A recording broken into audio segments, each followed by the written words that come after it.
Sumilay ang malaking ngiti ng binatang si Amante nang makita niya ang saya ng isang matandang babae matapos nitong makita ang 5 kilo ng bigas na natagpuan nito sa harapan ng pinto ng kubo nito. Luminga-linga ang matandang babae na tila hinahanap kung sino ang naglagay ng bigas na yon. Mula sa hindi kalayuan, nakatago sa likod ng isang puno si Amante at sigurado siya na hindi siya makikita roon ng matandang babae sapagkat 4:00 pa lamang ng madaling araw at kalat pa rin ang dilim sa buong paligid. Matapos na ipasok ng matandang babae ang bigas sa loob ng kubo nito, ay umalis na siya sa kanyang pinagtataguan at nagulat siya nang makita ang kaibigan niyang si Onyok sa likuran niya. "Anak ng, ano ka ba naman, Onyok? Kala ko aswang ka na eh." Wow! Pagkamalan ba naman akong aswang? Nakakahiya naman sa'yo, no? Talagang dapat kang mahiya kasi iniwanan mo ko kanina at hinayaan mo kong buhatin yung isang sako ng bigas. Kasi akala ko talaga mahuhuli na tayo eh. Natakot lang ako. Sorry na. Hindi ba ang motto natin ay walang iwanan kahit magkahulihan? Oo nga. Hayaan mo. Hindi ko na uulitin. Promise. Last na talaga yun. Cross my heart. Kahit mamatay man yung butikin ng kapitbahay namin. Ewan ko sa'yo. Dami mong kalokohan. Tara na. Umuwi na tayo. Sa isang maliit na kubo, sa maliit na barangay ng Kabugaw, nakatira si Amante. Isa siyang binata na 23 taong gulang. Bata pa lamang siya nang pumanaw ang kanyang ama dahil sa isang aksidente sa bukid. Ang kanyang ina naman ay muling nag-asawa at iniwan siya sa pangangalaga ng kanyang lolo Julio. Namulat si Amante sa kahirapan. Madalas silang magkulang sa pagkain at kapusin sa panggastos sa pang-araw-araw. Sa kabila ng katalinuhan niya ay hindi siya nakapagtapos ng pag-aaral dahil sa kakapusan. Sa depresyon niyang mabuhay sila ng kanyang lolo Julio ay natutunan niya ang pagnanakaw. Isang lihim na tanging ang kanyang kababata at pinakamatalik na kaibigang si Onyok lamang ang nakakaalam. Si Onyok na kasing edad ni Amante ay kasing hirap din ni Amante. Magkasama silang lumaki sa hirap at magkasama rin silang pumasok sa mundo ng pagnanakaw. Hindi nila itinuring na masama ang kanilang pagnanakaw, bagkus ay nakikita nila ito bilang paraan para mabuhay. Pero si Amante, sa kabila ng kanyang ginagawa, ay palagi niyang ibinibigay ang ilang bahagi ng nananakaw nila sa mga nangangailangan o kapuspalad. Oo nga pala. Bakit mo pa binigyan ng bigas si Aling Minda? Ang sungit nun, di ba? Ayaw pa nga niyang magbigay ng mangga nung isang araw eh. Hayaan mo na. Ikaw naman intindi mo na lang. Alam mo, kaya masungit si Aling Minda kasi laging gutom, walang makain. Dapat nga na maging mabait siya para may tumulong sa kanya. Alam mo, Onyok, naiintindihan ko siya kung bakit ayaw niyang mabigay ng bunga ng puno ng mangga niya. Kasi minsan, yun ang kinakain nila. Ikaw kaya ang palaging gutom kung hindi maging mainit palagi ang ulo mo. Kung sa bagay, pero grabe ka talaga, Amante. Nalilito na siguro si Lord kung sa langit o sa impyerno ka dadalhin kapag namatay ka. Biruin mo, nagnanakaw ka nga pero tumutulong ka pa rin sa mga nangangailangan. Ganun talaga, para balanse lang. Kumbaga, yung pagtulong ko sa kagaya nating mahihirap ay pambawi ko sa mga pagnanakaw na ginagawa natin. Hindi na nagsalita pa si Onyok at patuloy lang sila sa paglalakad. Maya-maya pa ay narating na nila ang kubo ni na Onyok. O paano par? Dito na ako Mag-iingat ka palagi. Salamat. Sige na, pumasok ka na sa inyo. Ngumiti si Amante habang pinapanood ang kaibigang pumasok sa loob ng kubo. Nang makasigurong ligtas na si Onyok, nagpatuloy na siya sa paglalakad. Ngunit naisip niya na bago siya umuwi ay dumaan muna siya sa maliit na simbahan sa lugar nila. Bahagya ng sumisikat ang araw nang makarating si Amante sa simbahan. Sarado pa ang pinto ng simbahan kaya tumayo na lamang siya sa harapan nun. Nag-antanda siya at pinagsalikop ang mga kamay. Diyos ko, patawad po sa lahat ng nagagawa kong kasalanan. Alam kong mali po ang pagnanakaw na ginagawa namin ni Onyok. Pero wala na po kaming ibang paraan para mabuhay eh. Ginagawa ko lang po ito para may makain kami ni Lolo at tumulong po sa mga higit na nangangailangan. Sana po maintindihan niyo ako at sana po mapatawad niyo po ako. Matapos ang maikling panalangin ay tumingin si Amante sa krus na nasa itaas ng bubong ng simbahan bago naglakad pauwi. Pagdating niya sa kubo nila, nadatnan niyang nakaupo si Lolo Julio sa harap ng bahay habang may hawak na maliit na tasa ng kape. Amante, may sak ka ba galing? Pagkagising ko wala ka na. Lolo, nagkargador po kasi kami ni Onyok sa palengke. Ganun ba? Saan naman galing yung sako ng bigas? Nagulat ako ng pagkagising ko may bigas tayo. Ano po? Oo nga pala. Namigay po kahapon si Mayor ng bigas. Mabuti nga po at umabot ako eh. Tumango si Lolo Julio at muling sumimsim ng kape. Hindi na ito muling nagtanong pa, ngunit tumingin ito saglit sa malayo na parang may iniisip. Si Amante naman ay mabilis na pumasok sa bahay upang magtimpla ng kape. Pagkatapos magtimpla ng kape, ay lumabas si Amante ng kubo. Dala ang sariling tasa. Umupo si Amante sa tabi ng kanyang lolo. Tahimik silang dalawa habang naririnig ang huni ng mga kuliglig sa paligid.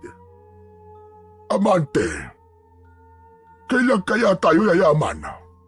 Kailan kaya natin mararanasan yung buhay na hindi na tayo nag-aalala kung saan kukuha ng pambili ng pagkain? Lo, wag po kayong mawawalan ng pag-asa. Makakaahon din po tayo.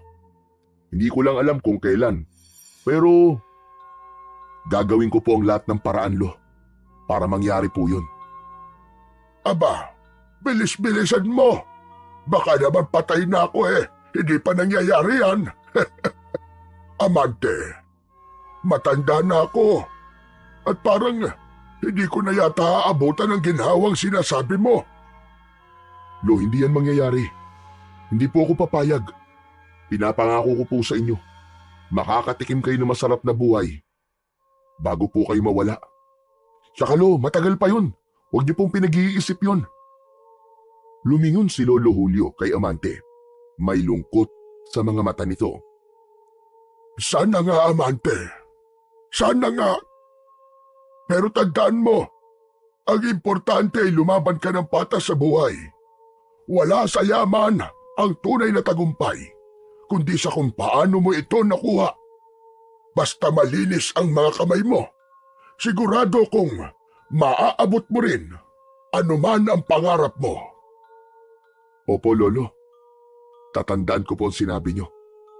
At ito pa, wag na wag mong kakalimutan ang palagi kong sinasabi sa iyo. Di bali nang magutom tayo, basta't wag na wag tayong magnanakaw o manlalamang ng kapwa. Ang masamang gawa, kahit na sa tingin mo ay para sa mabuting dahilan, ay nananatili pa ring masama. Naputol ang usapan nila nang masamid si Amante sa iniinom niyang kape. Halos mabilaukan siya, kaya mabilis siyang yumuko at pinigil ang pag-ubo. O Amante, may ayos ka lang ba? Opo, ayos lang po ako. Napaso po ako sa kape. Ngunit sa loob-loob ni Amante, alam niyang hindi yun ang totoo. Takot kasi siyang malaman ng kanyang lolo ang kanyang lihim. Alam niyang magagalit ito ng gusto at baka hindi na siya kausapin ito kapag nalaman ng kanyang lolo na nagnanakaw siya. Napatingin si Amante kay Lolo Julio habang nakatingin sa malayo. Sa pagkakataon na yon ay may bigat siyang naramdaman sa kanyang dibdib. Sinabi niya sa kanyang sarili na kapag naging magaan na ang buhay nila ay titigil na siya sa ginagawa niyang pagnanakaw. Matapos uminom ng kape at mahabang pakikipag-usap kay Lolo Julio, ay pumasok na si Amante sa kanilang kubo upang makapagpahinga. Sa sobrang aga niyang nagising kanina, naramdaman niya ang bigat ng kanyang mga mata, kaya agad siyang nahiga sa banig. Hindi nagtagal ay nilamon siya ng antok at unti-unting nakatulog. Ngunit ilang sandali pa lang siyang nakapikit nang bigla siyang nagising sa malakas na sigaw mula sa labas. Amante! Amante! Huy! Amante! Agad na nawala ang antok ni Amante. Nakaramdam siya ng inis at napamura siya ng mahina bago bumangon at lumabas ng kubo. Nakita niya ang kanyang kaibigan ni si Onyok na nakatayo sa labas ng kanilang bahay. Pambihira ka, oo. Ang tagal mo naman lumabas. Ano bang ginagawa mo? Anong ginagawa ko? Aba syempre natutulog, malamang. Umagang-umaga tulog ka? Matutulog din ang grasya niyan sa'yo. Ano bang ginagawa mo rito? Tara, may gagawin tayo. Anong ang gagawin natin? Basta, sumama ka na lang sa akin. Masaya to, par. Napailing si Amante, pero alam na niya kagad ang ibig sabihin ni Onyok. Walang ibang ibig sabihin si Onyok kundi meron silang nanakawin o nanakawan. Napabuntong hininga siya at walang nagawa kundi sumama sa kaibigan. Naglakad sila patungo sa kabilang barangay. Pagdating nila sa kanilang destinasyon, itinuro ni Onyok ang isang jeep na puno ng mga basket ng mangga na nakaparada sa gilid ng kalsada. Nakikita mo ba yon, par? Yun ang nanakawin natin ngayon. Ano? Mga mangga?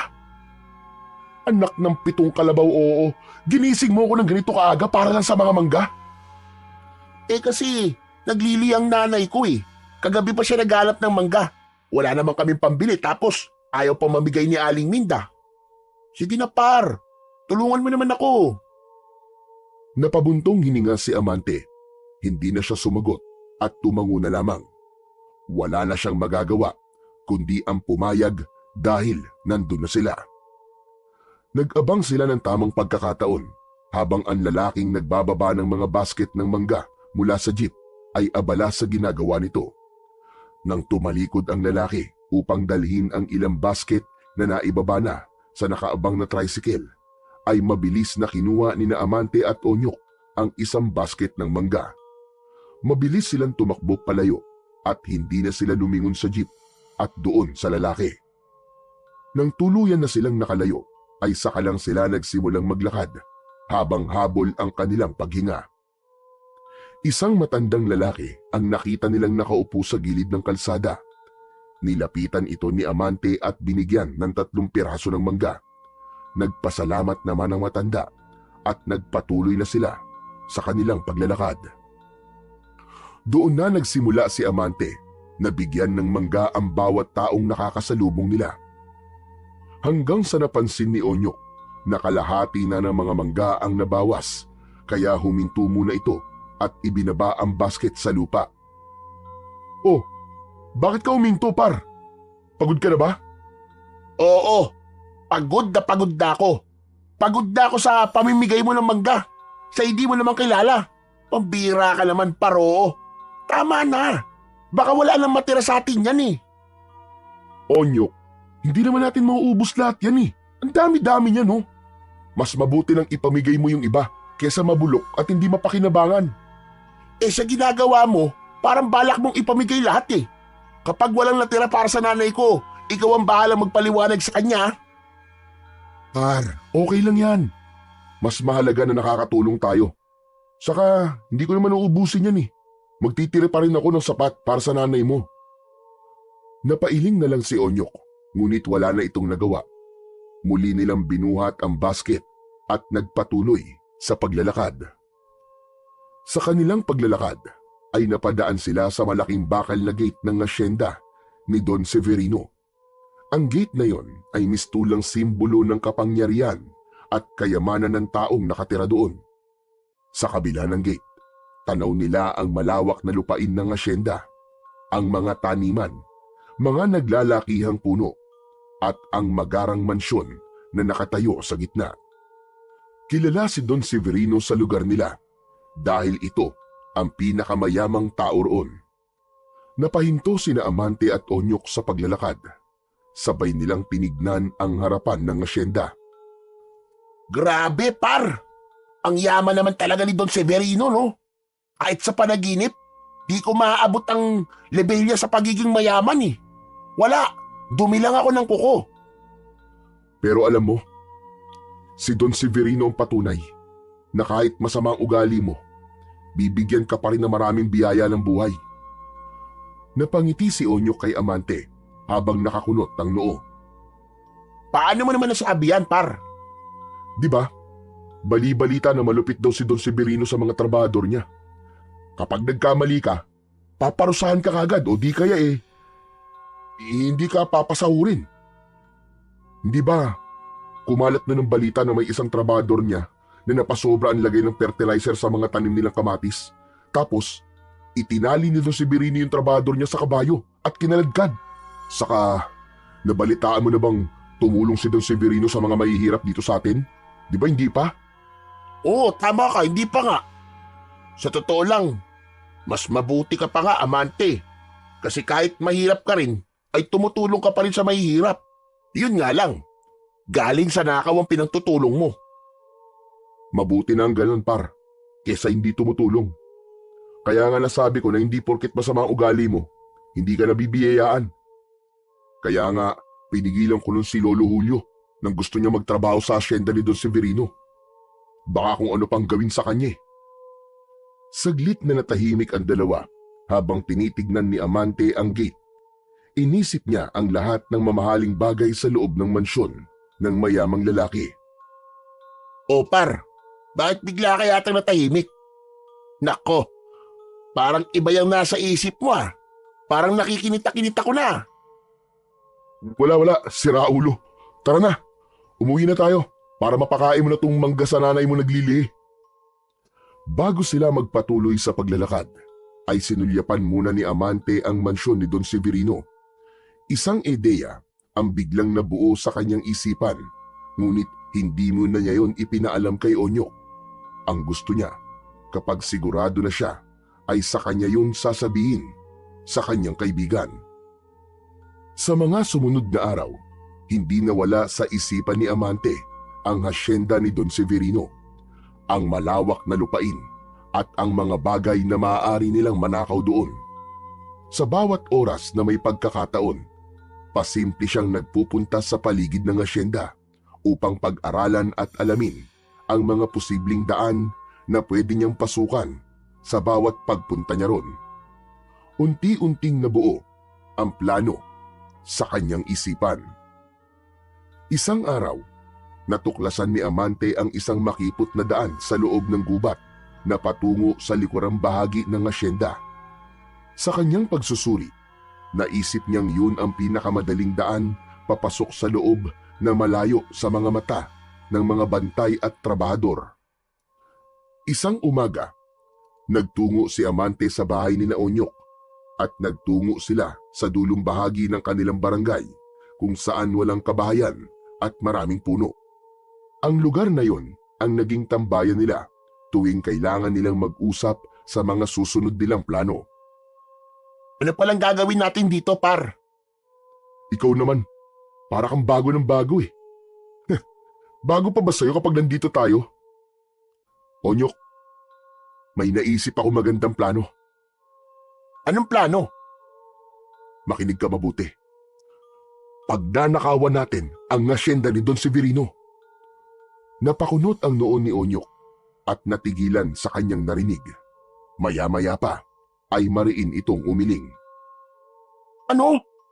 Ano ka ba naman, par? Napakadelikado niyang iniisip mo. Pagdakawan na natin ang lahat, pero wag lang si Don Severino. Alam mo na kung gaano siya kasama, di ba? Tapos siya pa ang naisip mo nakawan, pambihira ka naman talaga, oo. Baka mamaya mahuli pa tayo nun eh. Onyok, kailan ba tayo nahuli? Sabihin mo nga, kailan? Ilang beses na tayong gumagawa ng ganito at hindi pa tayo nahuhuli kahit kailan. Pero hindi mo ba naisip? Si Don Severino yun. Si Don Severino. Kilala siya sa pagiging malupit sa mga trabahador niya. Alam kong ginagawa ko, Onyok. Pinag-aralan ko ng paligid ng asyenda. May nakita akong daan sa gubat na hindi binabantayan. Pwede tayo makapasok doon nang hindi tayo napapansin. Amante, hindi talaga ako sigurado sa gusto mong gawin natin eh. Onyok, pakinggan mo muna kasi ako. Hindi kita ipapahamak. Ilang beses ko na sinubukan at sigurado akong kaya natin gawin to. Isipin mo na lang, Onyok. Kapag nakuha natin ang mga mahalagang bagay dun sa asyenda, pwede tayong mamigay sa mga tao dito. Pwede natin tulungan ng mga walang makain. Bukod pa ron, magkakaroon din tayo ng para sa atin. Malay mo, may makita pa tayo ng bagay na kagaya ng ginto na pwede magpayaman sa atin habang buhay. Sandaling natigilan si Onyok. Baka sa mukha nito ang kaba. Umasa si Amante na mapapapayag niya ang kanyang kaibigan dahil alam niya sa sarili na hindi niya yun kayang gawin kung hindi niya kasama si Onyok. Sigurado ka ba, par? Hindi ba't ikaw rin na nagsabi na masama ang ugali ni Don Severino? Eh kung mahuli tayo? Hindi nga tayo mahuhuli. Basta't sumunod ka na lang sa plano ko. Alam kong kaya natin to, Onyok. Isipin mo na lang ang magiging ginhawa natin pagkatapos nito. Anak ng... Sige na nga, pero sana tama ka. Ayoko talaga mapahamak, par. Ngumiti si Amante at tinapik ang balikat ni Onyok. Akong bahala, par. Kakayanin natin to. Matapos ang pag-uusap na yun ni na Amante ay isinama niya si Onyok sa daan na nakita niya sa gubat kung saan sila pwedeng makadaan papasok sa asyenda ni Don Severino. Tahimik silang naglakad at nag-ingat sila na huwag makagawa ng anumang ingay. Huminto si Amante sa harap ng makitid na daan na natatakpan ng matataas na damo at sanga ng puno. Onyok, ito na sinasabi ko sa'yo. Dito tayo dadaan. Walang bantay dito. Sigurado ka ba, par? Mukhang may mga ahas par yan eh. Tapos, baka may makakita sa atin. Pinag-aralan ko na to. Ilang araw na akong pabalik-balik dito, par. Wala talaga nagbabantay. Kapag dumaan tayo rito, dire-diretso na tayo sa loob ng bodega nila. Hindi ko talaga alam kung tama to. Si Don Severino pa? Eh di ba ikaw na mismo nagsabi na masama ang ugali nun? Paulit-ulit na lang ako, pambihira ka oh. Paano kung mahuli tayo? Alam mo naman na walang awa yun eh. Kaya nga hindi tayo magpapahuli, ang kulit mo naman. Huwag ka nang kabahan. Tiba-tiba tayo rito, panigurado. Maniwala ka sa akin. Pero iba to, Amante. Si Don Severino, pag nanakawan natin, kilala mo siya. Anak ng, baka ipabugbog tayo nun o ipapatay kapag nahuli tayo. Onyok, huwag kang matakot. Kung ano kasi iniisip mo eh. Bukas ng gabi na natin pagnanakawan ng asyenda. Kaya alisin mo yung takot mo. Kapag nagpatalo ka sa takot, mas lalo kang hindi makakapag-isip ng maayos. Par, baka pwedeng ibang tao na lang. Huwag si Don Severino. Onyok, wala nang atrasan to. Buo na ang plano. Kailangan nating gawin to. Alam mo kung bakit? Dahil wala na tayong ibang paraan para mabuhay ng maayos. Bahala na nga. Basta, kapag may nangyaring masama sa ating dalawa, wala akong ibang sisisihin kundi ikaw ah. Oo na, sige na. Ang dami mo pa sinasabi. Bukas, 11:00 ng gabi. Magkita tayo sa tambayan natin. Maliwanag. Napabuntong hininga na lang si Onyok. Napangiti naman si Amante dahil napapayag niya ang kanyang kaibigan sa gusto niyang gawin. Hindi na sila nagtagal doon at naglakad na sila pabalik sa kanilang tambayan upang pag-usapan pa ang ibang bagay na may kinalaman sa gagawin nila bukas ng gabi. Kinabukasan ng gabi, pagsapit ng 11:00 ng gabi, ay naunang dumating si Amante sa tambayan nila ni Onyok. May dala siyang kariton kung saan nila ilalagay ang mga mananakaw nila sa asyenda ni Don Severino. Kinabahan siya dahil naisip niyang baka umatras na si Onyok. Ngunit makalipas lang ang ilang sandali ay dumating na rin ang kaibigan niyang si Onyok. Hindi na sila nagsayang pa ng oras at agad silang naglakad patungo sa gubat. Muli nilang tinahak ang makitid na daan papunta sa asyenda. Nang makarating sila sa bungad ng asyenda, iniwan nila ang kariton sa gilid at saka sila tuluyang pumasok sa loob ng asyenda. Walang tao sa paligid at kahit ang mga ilaw sa mansyon ay nakapatay na, indikasyon yun na tulog na ang mga tao sa loob. Nagmadali silang naglakad papunta sa isang malaking bodega. Binuksan ni Amante ang pinto nun at agad silang pumasok. Par, wala namang laman dito eh. Ano na nakawin natin dito? Teka lang, may isa pang bodega. Tignan natin kung anong meron dun. Pinuntahan nila ang isang mas maliit na bodega sa hindi kalayuan. Patakbo silang nagpunta roon at nang makapasok sila ay tumambad sa kanila ang mga sako ng patatas at kalabasa. Nagningning ang mga mata ni Amante sa tuwa. Pwede na to, par. Kuhanin na natin to. Oo nga, ang dami pala nito. Pwede natin tong ibenta sa palengke mamayang madaling araw. Agad na sinimulan ni Amante na hakutin ang ilang sako sa kariton. Nang mapuno na nila ang kariton, ay nagdesisyon na silang umalis bago pa may makahuli sa kanila. Pinagtulungan nilang dalawa na itulak ang kariton palayo sa asyenda. O ano, par, kita mo na? Sabi ko sa iyo eh, hindi tayo mahuhuli. Paayaw-ayaw ka pa. Oo nga par, mukhang hindi maganda ang seguridad sa asyenda no? Ang dali-daling pasukin at pagnakawan. Natawa si Amante, pero sa kabila ng kanyang tawa ay may bahagyang kaba siyang naramdaman. Ang totoo, natatakot din siyang pagnakawan si Don Severino, pero nais niyang bumawi sa mga taong pinagmalupitan nito sa pamamagitan ng pagnanakaw sa asyenda nito. Simula ng gabing yon, naging bahagi na ng mga gabi nila Amante at Onyok ang pagpunta sa asyenda ni Don Severino. Bukod sa mga gulay, nagawa rin nilang magnakaw ng mga prutas at maging mga manok at itlog. Ibinibenta nila yon sa palengke ng bagsakan upang madaling maubos. Naglalagay na lang silang dalawa ng takip na damit sa ilong at bibig upang walang makakilala sa kanila sa tuwing nagbebenta sila. Hindi pa rin nakalimutan ni Amante na magbahagi ng ilang parte ng mga nananakaw nila sa mga mahihirap na pamilya sa kanilang lugar. Palagi siyang nag-iiwan ng kung ano-anong ninanakaw nila sa labas ng kubo ng mga taong alam ni Amante na kapos sa buhay. Naging kampante sina Amante at Onyok sa kanilang ginagawang pagnanakaw. Hindi sila nahuhuli at tila walang nakakapansin sa pagkawala ng mga ninanakaw nila sa loob ng asyenda.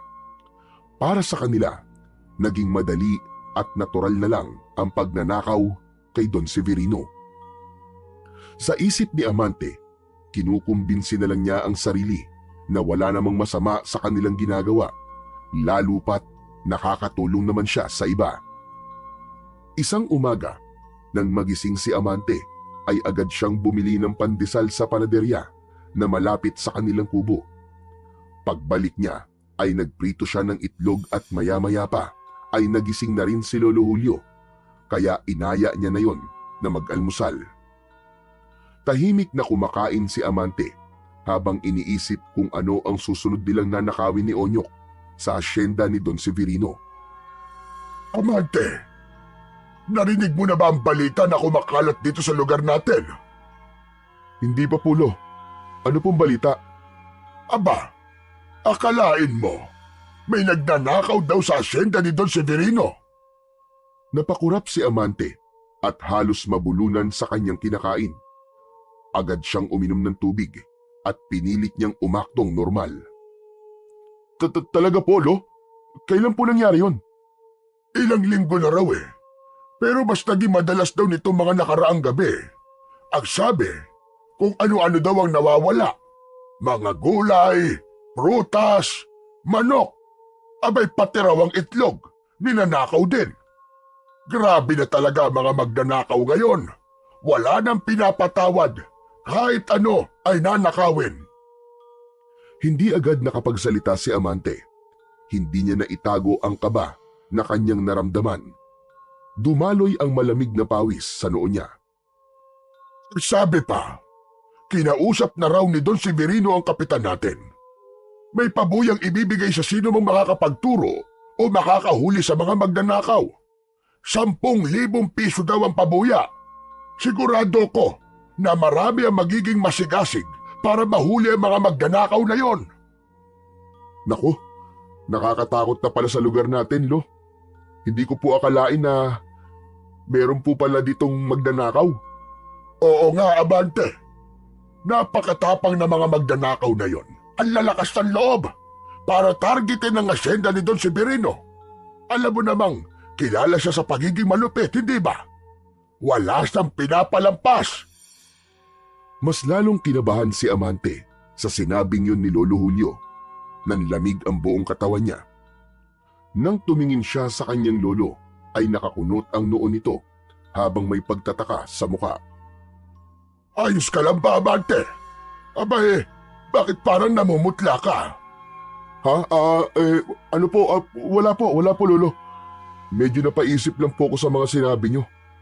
Dapat po pala mag-ingat tayo at baka tayo naman po ang pasukin ng mga lokong magnanakaw na yon.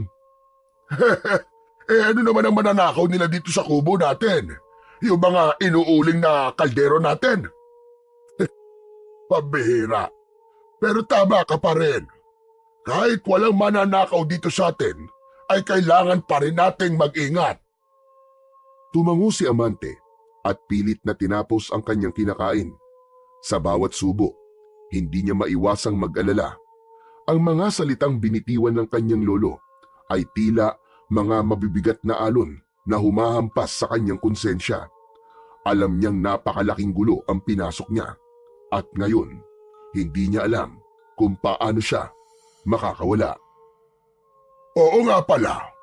Naglinis ako kahapon sa likod ng bahay at nangihinayang ako sa kulungan natin doon ng baboy. Sana naman, Amante, makabili ulit tayo ng baboy na palahian. Aba, sayang naman yung kulungan sa likod. Matagal na rin simula nang wala tayong alaga roon. Napahinto si Amante sa pagmuya. Ang mga salitang binitiwan ng kanyang lolo ay tila mga palaso na tumama sa kanyang dibdib dahil matagal na yung hinihiling ng kanyang lolo.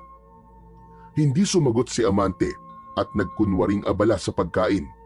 Ngunit sa loob-loob niya, umusbong ang isang ideya. Naglaro sa isip niya ang posibilidad na kung makakakuha siya ng isang bagay mula sa asyenda, isang mamahaling kagamitan, alahas o kahit na anong may malaking halaga, ay maaari niyang matupad ang simpleng hiling ng kanyang lolo. Pagsapit ng tanghali ay nagkita sina Amante at Onyok sa kanilang tambayan. Nang makita ni Amante ang kaibigan, ay agad niyang napansin ang pagkabahala sa mukha nito. Oh, par, pambihira ka, oh. Bakit parang pasad mo lahat ng problema ng mundo? May nangyari ba? Tahimik na umupo si Onyok sa nakausling ugat ng isang puno. Tinabihan ito ni Amante roon. Oo nga pala, Onyok. Mamayang gabi, babalik tayo sa loob ng asyenda. Maghahanap tayo ng mas magandang bagay doon na mananakaw natin. Yung maibibenta natin sa malaking halaga. Ayoko na, par. Hindi mo ba alam? Pinapahanap na ni Don Severino ang mga nagnanakaw sa asyenda niya. Kinausap na raw niya ang kapitan para huliin tayo.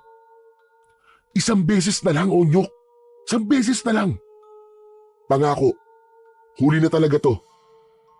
Kailangan ko lang talaga kasi ng pera para makabili ng baboy. Alam mo naman si Lolo Julio, di ba? Matagal niya nang gusto magkaroon ulit kami ng alagang baboy. Napailing si Onyok. Tumayo ito at tumingin sa malayo. Amante, hindi mo ba naiisip kung anong pwedeng mangyari sa atin kapag nahuli tayo? Hindi basta-basta si Don Severino, par. Masama ang ugali ng taong yun. Isa pa, malalaman na ng lahat kung anong ginagawa natin. Last na lang naman, Onyok, eh. Sige na. Pumayag ka na, par. Pasensya na, par, pero hindi na talaga ako sasama. Natatakot na talaga ako. Pwede naman tayo magnakaw sa iba, pero wag na sa asyenda ni Don Severino. Hindi kagad sumagot si Amante. Alam niya na sa pagkakataon na yun, ay hindi niya na mapipilit pa si Onyok na sumama sa kanya. O sige, kung yan ang gusto mo, di na kita pipilitin par. Tumingin si Onyok pabalik kay Amante. Nag-aalala ang muka. Par, mangako ka. Mangako ka na hindi ka na babalik doon kahit kailan. Mangako ka, par. Oo, sige na, nangangako ko. Ngunit sa kaloob-looban ni Amante, alam niya na kasinungalingan ang pangako niyang yon. Hindi niya kayang baliwalain ang pangarap ng kanyang lolo. Kung kinakailangan niyang pumunta sa asyenda ng mag-isa, ay gagawin niya. Nagtagal pa sila ng ilang minuto sa tambayan, ngunit walang salitang namagitan sa kanila. Makalipas ang ilang sandali, ay nagpaalam na si Onyok kay Amante. Habang palayo naman si Onyok, isang mabigat na buntong hininga ang pinakawalan ni Amante. Tumingala siya sa langit at agad siyang humingi ng gabay sa Diyos sa gagawin niya mamayang gabi, kahit alam niya na mali ang desisyon na yon. Kinagabihan, siniguro ni Amante na mahimbing na ang tulog ng kanyang lolo bago siya lumabas ng kanilang kubo. Naglakad siya sa madilim na daan patungo sa asyenda na may dalang isang kutsilyo. Alam niya na malaki ang posibilidad na may mga nagbabantay sa asyenda, kaya siniguro niya na handa siya sa anumang pwedeng mangyari. Nang makarating siya sa loob ng asyenda, ay nilagpasan niya ang mga bodega. Wala na siyang interes na bumalik doon dahil alam niyang puro gulay at prutas lamang ang naroon. Sa halip, nagpatuloy siya papunta sa likod ng mansyon upang maghanap ng maaari niyang pasukan upang makapasok siya sa mismong bahay ni Don Severino. Isang may kalakihang kwadra ang natagpuan ni Amante sa likod ng mansyon. Napahinto siya at hindi niya maintindihan kung bakit parang hinihila siya ng mga paa niya papunta sa isang kwadra. Tila may kung anong hindi maipaliwanag na puwersa ang nagtutulak sa kanya upang pumasok doon. Hindi na nilabanan pa ni Amante ang pakiramdam na yon at lumapit siya sa kwadra at marahan niyang binuksan ang pinto. Natigilan siya sa kanyang nakita. Isang puting kalabaw ang nakakulong doon. Kahit may kadiliman ay kitang-kita niya yon dahil tila nagliliwanag ang puting kalabaw. Nanlaki ang mga mata ni Amante sa pagkabangha. Hindi pa siya kailanman nakakakita ng puting kalabaw sa tanang buhay niya. Tahimik yung nakatingin sa kanya na para bang alam nito na darating siya. Bagamat kinakabahan, ay lumapit pa rin si Amante sa puting kalabaw. Inabot niya ang ulo nito at hinaplos. Habang ginagawa niya yon, napansin niyang nakatitig sa kanya ang kalabaw. Ang mga mata nito ay tila may kakaibang liwanag. Ang swerte ko naman. Kung maibibenta kita, malamang makakabili ako ng baboy para kay Lolo Julio. Baka nga sobra-sobra pa eh. Napangiti si Amante sa kanyang naisip. Isa yung pagkakataon na hindi niya maaaring palampasin. Sigurado siya na marami ang mag-aagawan upang mabili ang puting kalabaw dahil hindi yun pangkaraniwan. Binuksan niya ang pinto ng kulungan ng kalabaw at kinuha ang lubid na nakatali sa leeg nito. Nagulat siya nang hindi man lang pumalag ang kalabaw.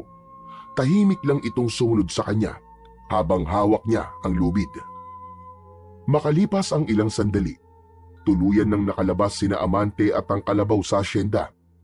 Masayang masaya siya sapagkat napakaamo ng kalabaw at nakasunod lang ito sa kanya. Nang nakarating na si Amante sa gubat, ay sandali siyang huminto dahil nais niyang makita ng mabuti ang puting kalabaw. Humarap siya rito at manghang-mangha pa rin siya sa kulay nito. Ang swerte ko talaga! Magkano kaya kapag naibenta kita? Biglang nanigas si Amante sa kinatatayuan niya nang makarinig siya ng isang malalim at mabagal na boses sa loob ng kanyang utak. Huwag mo kong ipagbenta, Amante. Napalunok si Amante at mabilis na luminga sa paligid. Inakala niya na merong tao sa paligid, ngunit wala siyang nakita. Sino yan? Sino yan? May tao ba dyan? Magsalita ka! Walang narinig si Amante, kundi ang huni ng mga kuliglig at ang marahang ihip ng hangin. Tumingin siya sa kalabaw at naisip niya na baka ang kalabaw ang nagsalita, ngunit agad niya yung inalis sa isip niya dahil napagtanto niya na imposible na magsalita ang isang hayop. Tama ang iniisip mo. Ako nga ang nagsasalita. Ano? Ikaw? Ikaw ba talaga nagsasalita? Oo, Amante. Ako nga. Ako si Puti. Parang nabingi si Amante sa kanyang narinig. Pinagpawisan siya ng malamig at hinawakan niya ang kanyang ulo. Tinapik-tapik niya ang kanyang pisngi at inisip niya na baka nananaginip lamang siya. Alam ko na mahirap paniwalaan, ngunit ang boses na naririnig mo ay sa akin, Amante. Dahil ikaw na ngayon ang nagmamay-ari sa akin. Hindi. Imposible to.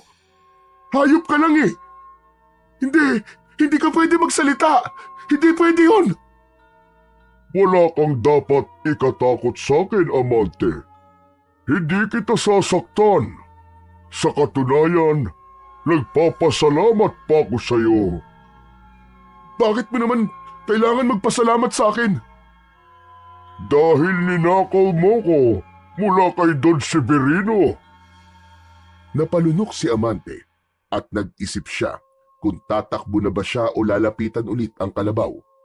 Ngunit sa halip na tumakbo, nanatili siyang nakatayo at tinitigan ang puting kalabaw. Pero, paano mo nagagawa to? Paano ka nakakapagsalita? Tanging ang nagmamay-ari lamang sa akin ang makakarinig ng boses ko. Dahil ninakaw mo ko, ikaw na ngayon ang itinuturing kong may-ari sa akin, Amante. Nanlaki ang mga mata ni Amante sa narinig. Hindi niya alam kung matatakot ba siya o matutuwa. Kanina, sabi mo na nagpapasalamat ka kasi ninakaw kita kay Don Severino. Bakit? Dahil ginamit lang ni Don Severino ang aking kapangyarihan para sa kasamaan at kasakiman. Anong ibig mo sabihin? Anong klaseng kapangyarihan ang meron ka? Kung sino man ang magmamay-ari sa akin, ay uulanin ng swerte sa buhay. Kaya ubod ng yaman si Don Severino ay dahil sa akin. Ang dahilan kung bakit hindi nauubos ang kayamanan niya ay dahil din sa akin. Kung ganun, yayaman din ako.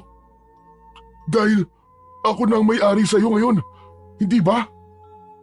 Tama ka, Amante. Ngunit hindi pa sapat na ako lang ang nakuha mo kay Don Severino. May isang bagay ka pang dapat na makuha mula sa kanya. At yun ay ang mutya ng sungay ng kalabaw na nagmula mismo sa aking sungay. Bahagyang nanlaki ang mga mata ni Amante sa kanyang narinig. Tumingin siya sa kaliwang sungay ni Puti at dun niya napansin ang putol na dulo nito. Hindi niya napansin yun kanina dahil abala siya sa pag-iisip kung paano niya maibibenta ang puting kalabaw. Hindi ko alam kung ano ang mutya ng sungay ng kalabaw na sinasabi mo. Isa yung maliit na piraso mula sa aking sungay. Hawak yun ngayon ni Don Severino at yun ang susi upang ganap na magkabisa ang aking kapangyarihan. Kung sino man ang magmamay-ari sa akin, dapat siya rin ang may hawak ng mutya upang umulan ng swerte sa kanyang buhay. Napansin ni Amante na biglang bumilis ang tibok ng kanyang puso. Parang may nabubuong ideya sa kanyang isipan. Naisip niya na baka si Puti na at ang mutya ang sagot upang makaahon sila sa kahirapan ng kanyang lolo Julio. Kaya mabilis na nagdesisyon si Amante. Alam mo ba kung nasaan ang mutya, Puti? Sigurado ako na nasa kwarto yun ni Don Severino sa loob ng mansyon. Napakagatlabi si Amante. Alam niyang delikado ang gagawin niya, ngunit ang pangakong yaman at swerte ay masyadong nakakaakit upang basta na lang niyang isantabi yun. Hanggang sa isang malalim na paghinga ang kanyang pinakawalan. Puti, iiwan muna kita rito sandali ah.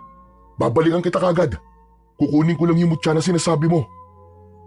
Matapos yun, ay bumalik si Amante patungo sa asyenda. Dumaan siya sa masukal na bahagi ng gubat upang makaiwas sa mga bantay. Ngunit habang papalapit siya sa likuran ng mansyon, ay nakita niya ang ilang lalaking may dalang mga flashlight na naglalakad sa paligid. Agad siyang nagkubli sa tambak ng dayami malapit sa bodega. Hinintay niyang mawala ang mga yon bago siya muling kumilos. Mabilis na lumabas si Amante mula sa tambak ng dayami. Huminga siya ng malalim at muling tumakbo patungo sa likod ng mansyon. Sa dilim, napansin niya ang isang lumang hagdan na nakasandal sa pader. Agad niya yung binuhat at itinapat sa isang bintana sa ikalawang palapag ng mansyon. Habang inaakyat ang hagdan, ay patuloy na nakikiramdam sa paligid si Amante. Pagdating niya sa tapat ng bintana, sinubukan niya yung buksan. Laking gulat niya nang malamang hindi yun nakalak. Marahan niyang binuksan ang bintana at pumasok sa loob. Pagpasok, agad siyang kinabahan nang makita ang isang malaking kama sa gitna ng kwarto kung saan naroon si Don Severino. Nakabalot ito sa mamahaling kumot at mahimbing na natutulog. Tahimik at dahan-dahang gumalaw si Amante. Napansin niya ang isang maliit na lamesa sa tabi ng kama. Sa ibabaw nun ay nakita niya ang isang bagay na kahugis ng dulo ng sungay ng kalabaw. May kulay itim na tali na nakakabit doon upang magsilbi yung kwintas. Sigurado si Amante na yun na ang mutya ng sungay ng kalabaw. Maingat niyang kinuha ang mutya habang hindi niya inaalis ang tingin kay Don Severino. Napangiti siya ng bahagya nang sa wakas ay nahawakan na niya ang mutya. Marahan siyang naglakad palabas ng bintana at bumaba sa hagdan. Malalaki ang mga hakbang na nilisan ni Amante ang asyenda at agad niyang binalikan si Puti kung saan niya ito iniwanan. Puti! Puti! Nakuha ko na ang mutya mo! Ngunit sa halip na marinig muli ang tinig ng kalabaw sa kanyang isipan, tahimik lamang si Puti at nakatitig sa kanya.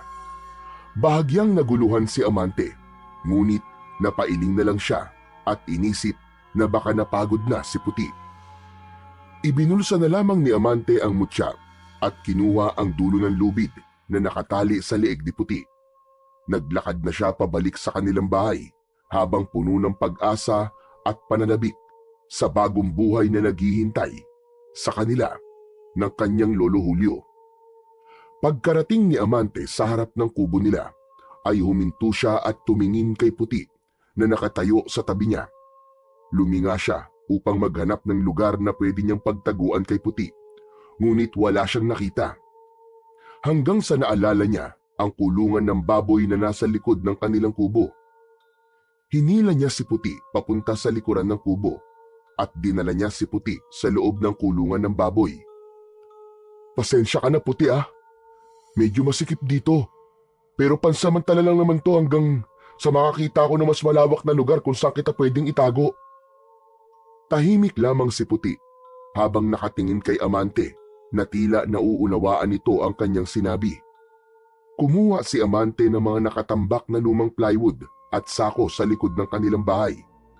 Inayos niya ang mga yon upang gawing harang sa kulungan at maikubli ng mabuti si Puti. Nang matapos na siya, napansin niyang tila komportable naman ang kalabaw sa loob. Lumapit si Amante kay Puti. Hinaplos ang ibabaw ng ulo nito at tumingin ng diretsyo sa mga mata nito. Puti, gusto kong malaman mo na hindi ko gagayain si Don Severino, pagkat lahat ng swerte na ibibigay mo at ng mutya ay gagamitin ko ng tama at tutulong ako sa mga nangangailangan, gaya ng dati ko pang ginagawa. Matipid na ngumiti si Amante bago niya iniwan si Puti sa kulungan ng baboy. Sa tanang buhay niya, noon lang siya nagkaroon ng malaking pag-asa na sa wakas ay malapit nang matapos ang kanilang paghihirap dahil sa isang kakaibang kalabaw. Kinaumagahan, habang nag-aalmusal sina Amante at Julio, ay hindi maiwasang kabahan ni Amante dahil sa ginawa niyang pagnanakaw kay Puti kay Don Severino. Alam niya na anumang sandali ay matutuklasan na ni Don Severino na nawawala ang kalabaw nitong Puti at ang mutya.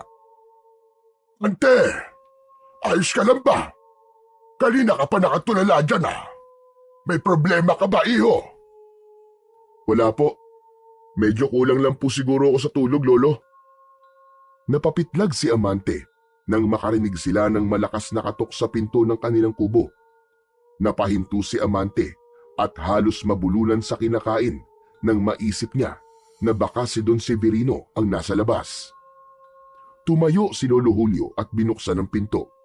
Agad namang sumunod si Amante sa lolo niya at bumungad sa kanila si Don Severino na may kasamang 3 lalaki na mukhang tauhan nito. Mas lalong kinabahan si Amante nang mapagtanto niyang tama ang kanyang kutob na si Don Severino nga ang nasa labas ng kanilang kubo. Don Severino, abay kayo ho pala. Nakakagulat naman at nagawi kayo rito sa aming bahay. Hindi na ako magpapaligoy-ligoy pa. Napasok ng magnanakaw ang asyenda ko kagabi. Isang mahalagang bagay ang ninakaw mula sa mansyon ko. Pati na rin ang isa kong alagang hayop na isang puting kalabaw. Biglang nanlamig ang pakiramdam ni Amante habang naririnig ang sinasabi ni Don Severino. Hindi niya magawang tumingin ng diretso sa mayamang lalaki. Puting kalabaw baka mo? Abay, wala akong nakikitang puting kalabaw dito sa lugar natin, Don Severino. At sa tagal ko nang nabubuhay, ay wala pa akong nakitang ganung uri ng kalabaw. Biglang lumipat ng tingin si Don Severino kay Amante. Pakiramdam niya ay nanigas ang buong katawan niya dahil sa natural na matalim nitong tingin. Ikaw, may nakita ka bang puting kalabaw? Nagpigil ng hininga si Amante at pilit pinakalma ang sarili. Wala po Don Severino. Wala po ako nakita. Sandaling nanatiling nakatitig si Don Severino kay Amante na para bang sinusubukan itong basahin ang kanyang isipan. Pag may nakita kayong puting kalabaw, ipagbigay alam nyo agad sa akin. Malaking gantimpala ang naghihintay sa makapagbibigay ng impormasyon sa kinaroroonan ng aking alagang hayop na nawawala. Tumalikod na si Don Severino at naglakad palayo kasama ang mga tauhan nito. Nang makalayo na ang mga ito, ay bumalik na sa pagkainan ang maglolo. Parang nawawala na yata sa sarili si Don Severino Puting kalabaw daw. Wala namang kalabaw na ganun ang kulay. Hindi kumibo si Amante. Nakayuko lang siya habang pilit na itinatago ang kaba sa kanyang dibdib. Tiyak niyang magkakagulo kapag nalaman ni Don Severino na ang hinahanap nitong kalabaw ay nasa kanya. Matapos nitong mag-almusal, ay nagpaalam si Lolo Julio na magtutungo ito sa palengke para bumili ng pang-ulam nila mamayang tanghalian. Inihatid ni Amante ng tanaw ang kanyang lolo at nang mawala na yun sa kanyang paningin, ay agad siyang nagtungo sa likod ng kubo upang pakainin si Puti. May makakapal na damo malapit sa kulungan ng baboy at kumuha siya sa mga yon. Dinala niya ang mga damo sa kulungan ng baboy. Maingat niyang inilagay ang mga damo sa harap ni Puti na agad naman itong sinimulang kainin. Tumakbo si Amante pabalik sa loob ng kubo upang kumuha ng isang timbang tubig at muling bumalik sa kulungan. Inilagay niya yon sa tabi ni Puti upang meron itong maiinom. Habang pinanonood ang pagkain ni Puti, naupo si Amante sa gilid ng kulungan. Dinukot niya mula sa bulsa ng kanyang shorts ang mutya ng sungay ng kalabaw at mataman niya yung tinignan. Puti, matanong lang kita. Ano nang gagawin ko? Natatakot ako. Paano kung malaman ni Don Severino na ako nagnakaw sa'yo? Tulungan mo naman ako. Sabihin mo sa akin kung anong dapat kong gawin. Ngunit sa pagkakataong yon ay hindi narinig ni Amante ang boses ni Puti. Saglit itong tumingin sa kanya at bumalik kagad sa pagkain ng damo. Tumayo si Amante at lumapit sa puting kalabaw. Puti, bakit hindi ka na nagsasalita? Kailangan kong tulong mo ngayon. Baka may naiisip kang pwede kong gawin. Paulit-ulit na kinausap ni Amante si Puti, pero kahit na anong sabihin niya ay hindi niya na narinig ang boses nito. Sa puntong yon, nagsimula nang pumasok ang pagdadalawang isip kay Amante. Alam niyang posibleng magdulot ng malaking gulo ang ginawa niya, ngunit naisip din niya ang pangako ng swerte habang siya ang nagmamay-ari kay Puti. Tumingin siya kay Puti at umasa siyang magsasalita ito at magbibigay ng gabay. Ngunit nanatiling tahimik ang puting kalabaw. Lumabas na si Amante at marahang isinara ang kulungan. Napagtanto niya ng sandaling yon na kung anuman ang susunod niyang hakbang ay wala na siyang ibang maaasahan kundi ang kanyang sarili lamang. Makalipas ang halos 1 oras ay bumalik na si Lolo Julio sa bahay, bitbit ang isang plastic bag na may lamang sariwang pechay at isang lata ng sardinas. Ipinatong nito yon sa lamesa at lumapit kay Amante na nasa harapan ng batalan at naguhugas ng kanilang pinagkainan. Amante, ikaw na lamang ang bahalang magluto ng pechay at sardinas mamaya ha. Igisa mo lang. May bigas naman tayo dyan eh. Sige po, Lo. Ako na pong bahalang magluto mamaya. Matapos yon ay umupo na si Lolo Julio sa upuang yari sa kawayan na nasa tabi ng pinto. Habang si Amante naman ay tinapos na ang kanyang ginagawa. Pagtalikod niya sa batalan ay napakunot ang noo niya nang may makita siyang isang tiket ng loto na nakapatong sa lamesa. Kinuha niya yun at tinignan. Lo, sa inyo po ba tong tiket ng loto? Ah, oo. Tumayaw kanina sa may palengke. Baka swertehin. Lo, kailan pa po kayo nagsimulang tumaya sa loto? Abay di kanina lang. Ewan ko ba? Habang bumibili ako ng gulay, parang may nagtulak sa akin na subukan tumaya. Pakiramdam ko kasi parang swerte ako ngayon. Kaya ayan, tumaya ako. Tumayo si Lolo Julio at kinuha ang tiket mula sa kamay ni Amante at maingat nito yung isinuksok sa bulsa ng jacket nito na nakasabit sa likod ng pinto. Kinabukasan ng umaga, magkatabing nakaupo sina Amante at Lolo Julio sa labas ng kanilang kubo. Dahil sa wala silang pambili ng tinapay, ay nagtiis na lang sila muna sa kape. Habang naroon sila, ay isang batang lalaki na nagtitinda ng dyaryo ang dumaan. Agad yung tinawag ni Lolo Julio at lumapit naman ang bata sa kanila. Utoy! Pumarinig ka nga! Magkano ang dyaryo? 5 piso po. Pwede bang 2 piso na lang? Pwede naman po, pero ang ibibigay ko pong dyaryo sa inyo ay yung kahapon. Aba, loko kang bata ka. O sige, eto na 5 piso. Pagkabigay ni Lolo Julio ng bayad, ay inabot na ng bata ang isang dyaryo sa matandang lalaki. Agad na umalis ang bata. Lo, bakit po kayo bumili ng dyaryo? Abay syempre, tumaya ako ng loto, di ba? E titignan ko lang kung anong tumama sa loto. Sandali lang at kukunin ko yung ticket ko ng loto ha, sandali. Pumasok si Lolo Julio sa kubo habang si Amante naman ay patuloy sa paghigop ng kape. Maya-maya pa ay nagulat siya nang marinig ang pagtawag ni Lolo Julio sa kanya. Mabilis na tumayo si Amante.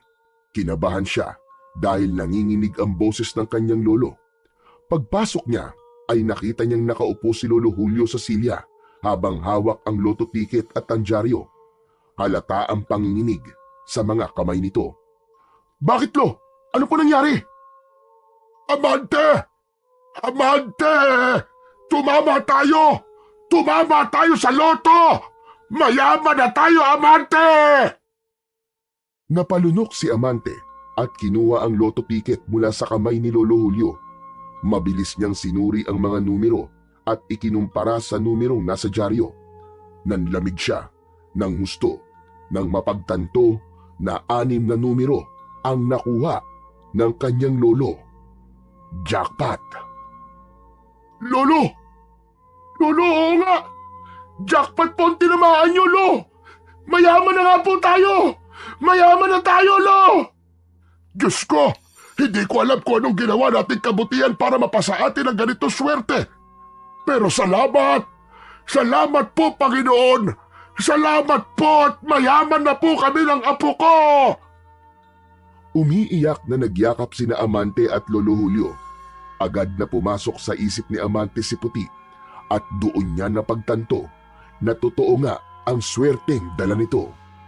Nang sandaling yun ay nakalimutan niya ng sandali ang takot niya kay Don Severino dahil mas naisip niya kung ano-anong pagbabago sa buhay nila ang magagawa ng milyong-milyong pera na tinamaan nila sa loto at kung paano nila yun magagamit upang tumulong sa ibang tao. Naghintay muna sina Amante ng ilang araw bago nila i-claim ang jackpot prize nila sa loto.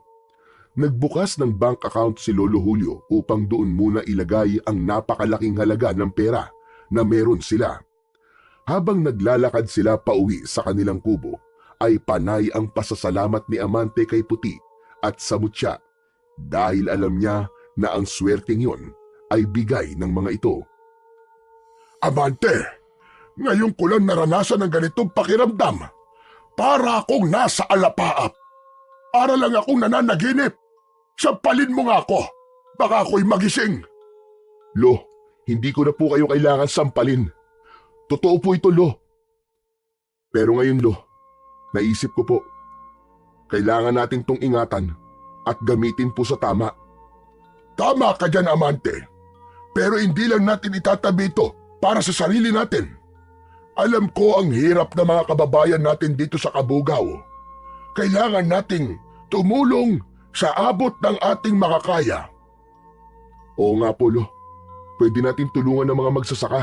Baka pwede rin po tayo magpatayo ng maliit na negosyo para magkaroon po ng trabaho ang mga taga rito. Magandang ideya yan, Amante.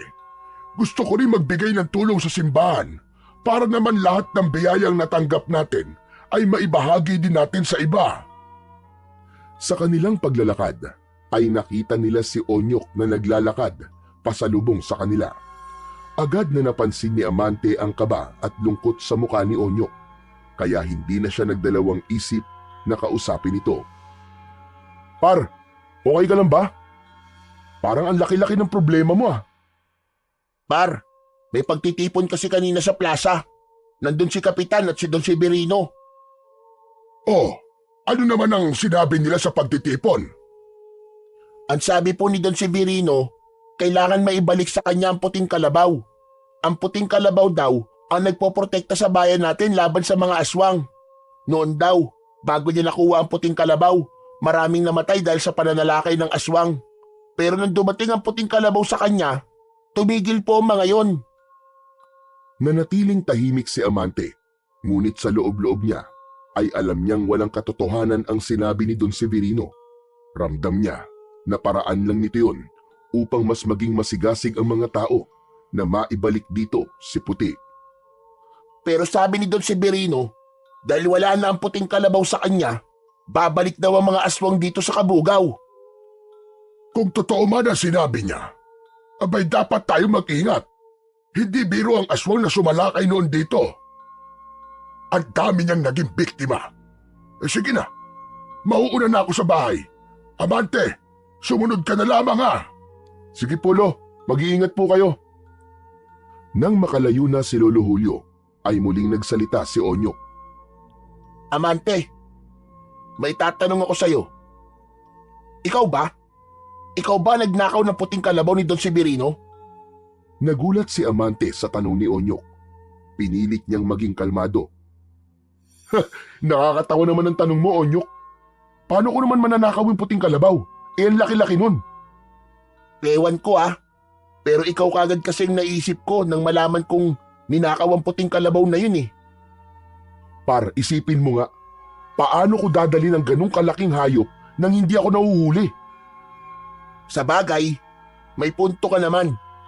Pero Amante, ayoko nang bumalik ang aswang dito sa atin ha. Ayoko nang mangyari ulit ang nangyari nun. Kaya sana maibalik na kay Don Severino yung kalabaw niya. Par, huwag ka mag-alala. Hindi basta-basta babalik ang aswang dito at kung totoo man ang sinasabi ni Don Severino, maghanda na lang tayo. Sana nga Amante, kasi kung totoo ang sinabi ni Don Severino, delikado tayong lahat. Tumingin si Amante sa malayo. Alam niyang hindi totoo ang sinabi ni Don Severino. Ngunit naramdaman niyang nagsimula ng lumawak ang problema at mas magiging magulo na ang mga susunod na araw sa Kabugao. Sinimulan na ni na Amante at Lolo Julio ang kanilang layuning tumulong sa mga kababayan nila sa Kabugao. Isa-isa nilang pinuntahan ang bawat bahay at namigay sila ng tig-iisang sako ng bigas at kaunting halaga ng pera para sa bawat pamilya. Lubos ang pasasalamat ng mga tao, lalo na ang mga magsasaka at manggagawang hirap itaguyod ang kanilang araw-araw na pangangailangan. Bukod doon, ay nagbigay din sila ng malaking donasyon sa simbahan upang makatulong sa pagpapatayo ng bagong kampanaryo, bagay na matagal nang pinapangarap ng komunidad. Kapag may nagtatanong kung saan nanggaling ang perang ginagamit nila, simpleng sinasabi ni Lolo Julio na nakuha nito yon mula sa parte nito sa lupang pinagbenta ng mga kapatid.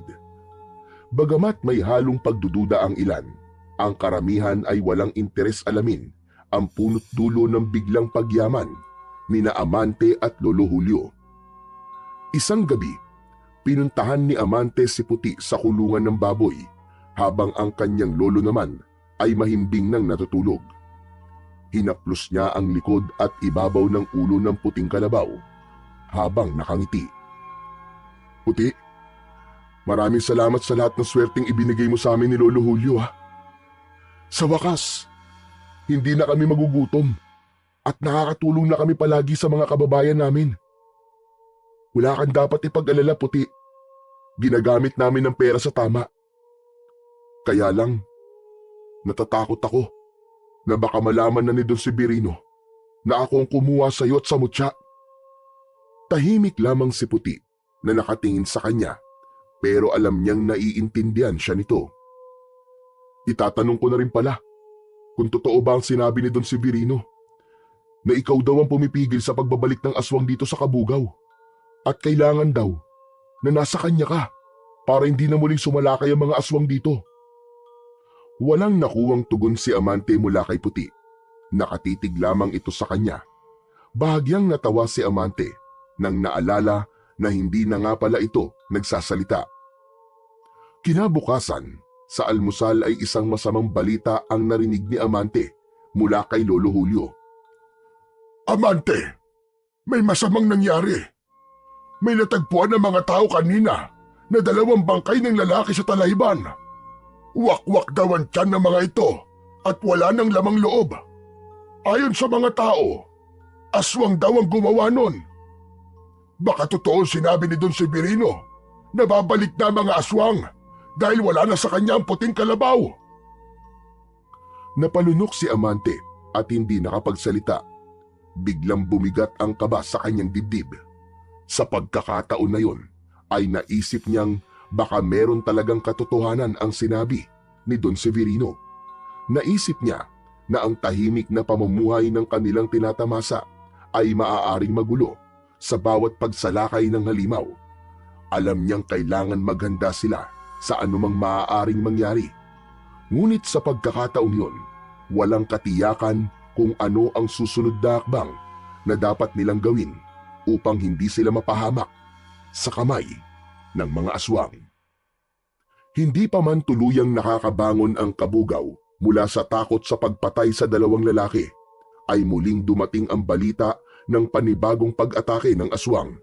Sa pagkakataong yun, isang buong pamilya na ang natagpuan sa bahay ng mga ito na wala ng buhay. Sa itsura ng mga bangkay, nasabi kagad ng lahat na aswang ang pumatay sa mga yun. Dahil dun ay mas lalong tumindi ang takot ng mga tao sa Kabugao. Isang araw, nag-anunsyo si Don Severino ng isang pagtitipon sa plaza. Halos lahat ng tao sa Kabugaw ay nagtungo roon, kabilang na sina Amante at Lolo Julio. Tumahimik ang lahat nang umakyat si Don Severino sa entablado. Habang nakatayo si Amante sa gitna ng nagkukumpulang tao, naramdaman niya ang malamig na pawis na bumalot sa kanyang likod. Hindi niya alam kung ano ang sasabihin ni Don Severino, ngunit dama niyang may kinalaman yun sa puting kalabaw. Siguro naman ay alam niyo na ang sunod-sunod na trahedya sa ating bayan. Ang patayan, ang pag-atake ng aswang. Hindi lingid sa ating kaalaman na ang puting kalabaw ko ang siyang tagapagtanggol ng Kabugaw laban sa aswang. Subalit, mula nang mawala ang aking puting kalabaw, nagsimula na ang dilubyo. Ramdam ni Amante ang bigat ng bawat salita ni Don Severino. Parang sinasaksak ng patalim ang kanyang dibdib sa bawat salitang sinasabi nito. Uulitin ko, ang ugat ng problemang ito ay ang pagkawala ng aking puting kalabaw. Alam kong may nagnakaw nun. At hanggang hindi na ibabalik sa akin ang aking kalabaw, magpapatuloy ang pagkamatay ng mga tao dito dahil sa aswang. Nagkatinginan ang mga tao. Nagkaroon ng bulong-bulungan sa gitna ng plaza. Ang ilan ay nagtanong kung sino ba ang maaaring gumawa nun. Si Amante naman ay hindi mapakali. Halos hindi na siya makahinga. Kaya't nagdesisyon ako, mga kasama. Ang sino mang makapagbibigay ng impormasyon sa kinaroroonan ng puting kalabaw o makapagpabalik dito sa akin ay tatanggap ng 1,000,000 piso. Huminto ang mundo ni Amante nang marinig yun.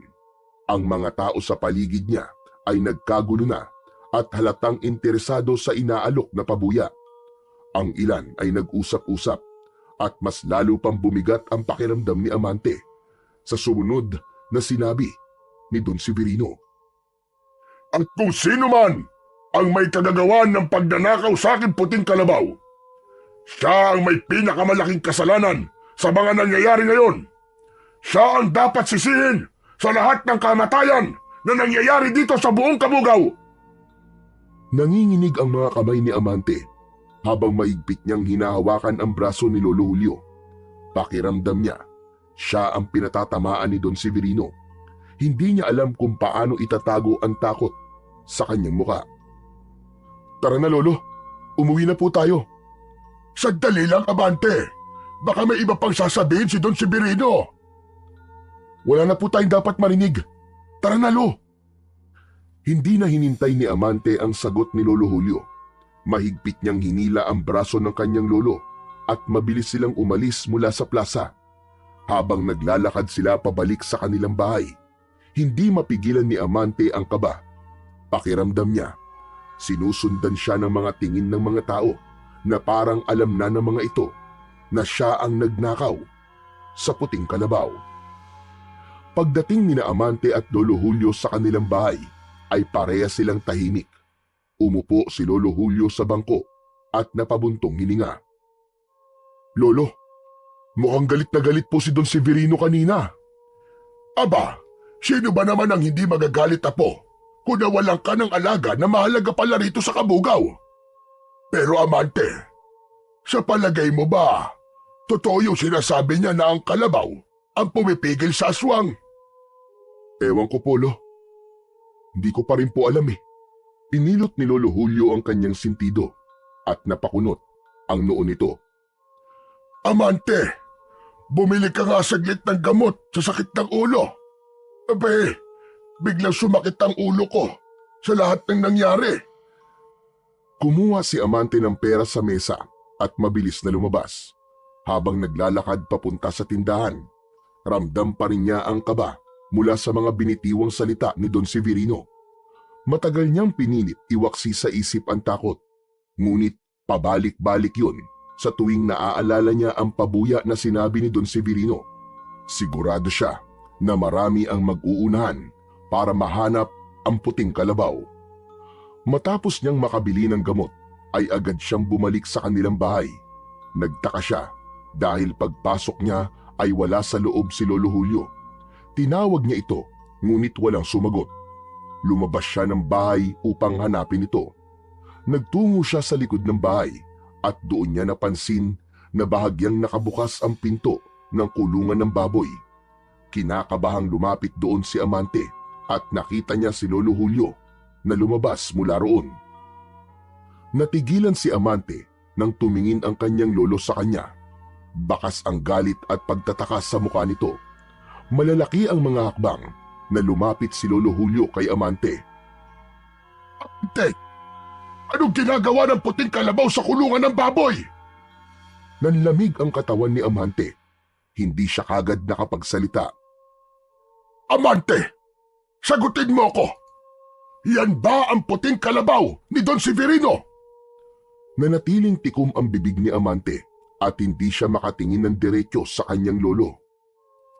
Sumagot ka! Ikaw ba ang nagnakaw sa puting kalabaw ni Don Severino? Lo, magpapaliwanag po ko. Kailangan mo talaga magpaliwanag, Amante. Dahil kung totoo ang sinasabi ni Don Severino, ikaw pala ang dahilan ng lahat ng dilubyo dito sa Kabugaw. Huminga siya ng malalim bago nag-angat ng tingin sa kanyang lolo. Oo, lolo. Ako nga po ang kumuha ng puting kalabaw ni Don Severino. Puti po ang pangalan ng kalabaw na yan. Alam ko pong mali ang ginawa ko. Pero lolo, ginagamit lang po ni Don Severino ang kalabaw na si Puti para sa kasamaan at kasakiman niya. May kapangyarihan po si Puti at ang mutya mula sa sungay niya na magbigay ng swerte sa kung sino man ang magmamayari sa kanila. Yung po ang dahilan, lolo. Kung bakit po tayo nanalo sa loto. Kung totoo man ang sinasabi mo, Amante, mas lalo tayong may responsibilidad na ibalik ang kalabaw kay Don Severino. Hindi ko kayang makita na namamatay ang mga tao dito sa Kabugaw dahil lang sa swerte na natatanggap natin. Lolo, iniisip ko rin po yun. Pero sa palagay ko po, hindi totoo ang sinasabi ni Don Severino. Nagsisinungaling po siya. Ginagamit niya lang po ang takot ng mga tao para maibalik po si Puti sa kanya. Kung babalik po si Puti sa kanya, mas lalo lang siyang yayaman. Mas lalo lang po siya magkakaroon ng kapangyarihan na abusuhin ang mga tao. Lalo na po mga trabahador niya sa asyenda. Hindi po ako papayag na mangyari yun uli. Hindi agad sumagot si Lolo Julio. Nakatingin ito kay Amante pero hindi niya nabasa kung ano ang iniisip nito. Lo, nakikiusap po ako sa inyo. Huwag niyo pong ibalik si Puti kay Don Severino. Gagawa po ako ng paraan para mahinto ang pagsalakay ng mga aswang sa lugar natin. Pangako po, Lo. Hindi ko po kayo bibiguin. Nanatili pa ring tahimik si Lolo Julio. Pero ang malamlam nitong tingin ay nagbigay kay Amante ng pakiramdam na malaki ang pagkadismaya nito sa kanya. Hindi na nagsalita ulit si Lolo Julio at tumalikod ito at pumasok na sa kanilang bahay. Pinuntahan ni Amante si Puti sa kulungan nito at naluluha niyang hinaplos ang ibabaw ng ulo ng puting kalabaw. Puti, sabihin mo nga ako, tama ba ang ginagawa ko? Kaya ko bang iligtas ang lahat? Tahimik lang si Puti, pero sa pakiramdam ni Amante ay sinasabi ni Puti na tama lang na huwag niya itong ibalik kay Don Severino. Sa kabila ng mabigat na sitwasyon, hinanda ni Amante ang sarili sa darating na mga araw. Alam niyang mahirap ang magiging laban, pero kailangan niyang panindigan ang kanyang mga desisyon. Simula nang malaman ni Lolo Julio ang ginawa ni Amante, naging malamig ang pakikitungo nito sa kanya. Hindi na ito madalas makipag-usap at kung magkausap man sila ay palaging maikli at puno ng bigat ang bawat sagot ng matanda. Ramdam ni Amante ang lungkot at pagkadismaya ng kanyang lolo. Ngunit tinanggap niya yon ng buong puso. Alam niyang mahirap para sa kanyang lolo na maunawaan ang mga desisyong ginawa niya, lalo na't maraming buhay ang nawawala. Sa kabila ng tensyon sa kanilang tahanan, ipinagpatuloy ni na Amante at Lolo Julio ang pagtulong sa mga tao. Isang araw, nagdala sila ng mga sako ng grocery sa plaza upang ipamahagi sa mga residente ng Kabugaw. Ang mga mata ng mga tao ay nagniningning kahit sa gitna ng takot at pag-aalala dulot ng sunod-sunod na pag-atake ng aswang. Sa mga sandaling yun, kahit paano ay nakaramdam si Amante ng konting ginhawa. Alam niyang hindi kayang burahin ng kanilang tulong ang takot ng mga tao. Ngunit umaasa siyang makakapagbigay yun ng konting liwanag sa madilim nilang kalagayan. Ngunit habang namimigay sina Amante ng groceries sa mga tao, nakita niya ang kotse ni Don Severino na nakahinto sa labas ng plaza. Nakabukas ang bintana nun at nakatingin sa kanya si Don Severino ng masama. Biglang kinabahan si Amante dahil pakiramdam niya ay may hinala na si Don Severino na siya ang nagnakaw sa puting kalabaw dahil nakita nito na may kakayahan na silang tumulong sa mga tao. Sa mga lumipas na araw ay hindi na napakali si Amante. Hindi na wala sa isip niya ang tingin ni Don Severino nung nakita sila nito na namimigay ng mga grocery sa plaza. Napagtanto niya na isang malaking pagkakamali ang pagpapakita nila ng kanilang kayamanan sa mga tao. Naging sentro sila ng atensyon at malamang ay naghinala na si Don Severino kung saan galing ang perang ginagamit nila upang tumulong sa mga tao. Kinabukasan, habang abala sina Amante at Lolo Julio sa pag-ayos sa mga natirang grocery, ay nagulat sila nang humahangos na dumating si Onyok. Bakas sa mukha nito ang takot. O Onyok, ano nangyayari sa'yo? Para ka nakakita ng aswang ah. Amante! Amante! Papunta rito si Don Severino kasama ang mga tauhan niya. Abay, bakit? Anong kailangan nila rito? Narinig ko po na alam na raw po ni Don Severino na si Amante ang nagnakaw sa puting kalabaw niya. Totoo ba yun, Amante? Saka na ako magpapaliwanag, Onyok. Umalis ka na muna rito. At baka kung ano pang mangyari dito eh. Mula sa bintana ay nakita na nila si Don Severino. Agad na lumabas si Onyok ng bahay at hindi na napansin ni Amante kung saan ito nagpunta dahil tumuon na ang atensyon niya kina Don Severino. Lumabas sina Amante at Lolo Julio upang salubungin si Don Severino. Kung ginagawa niyo rito, Don Severino, alam ko na kung sino nagnakaw sa puting kalabaw ko. Walang iba, kundi kayong dalawa ni Amante. Aba, sandali lang naman, Don Severino. Wala kang basihan para akusahan kami ng ganyan. Wala kaming kinalaman dyan. Totoo po ang sinabi ni Lolo.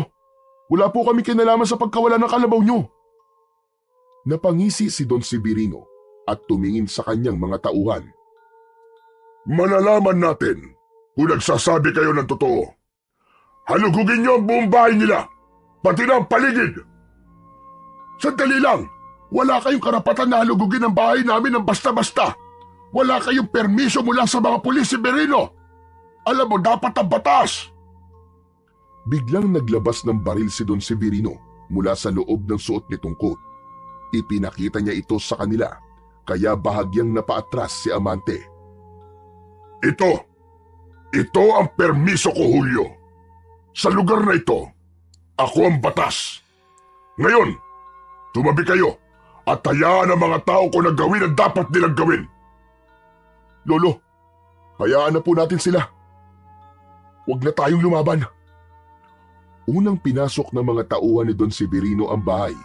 Sinuyod ng mga ito ang bawat sulok, ang mga aparador, ilalim ng kama, at kahit ang mga lumang baul na wala namang laman kundi mga damit at gamit na hindi ginagamit.